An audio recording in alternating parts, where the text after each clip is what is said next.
How to enable or disable Ask to add new devices in SmartThings on the Samsung Galaxy S24 series.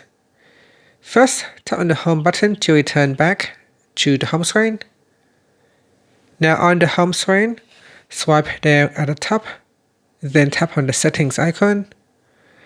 Next, in the settings page, we scroll down and then tap on connected devices.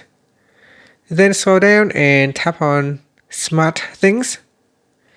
Next, tap on menu.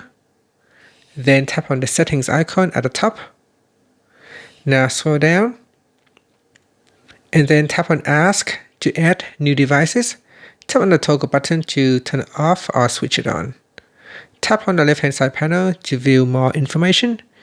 And here it says when your phone detects a device nearby that can be added to SmartThings, a pop-up will appear that lets you quickly add the device without opening SmartThings. And that's it. After that, tap on the back key or tap on the home button to go back to the home screen. Thank you for watching this video. Please like and subscribe to my channel for more videos.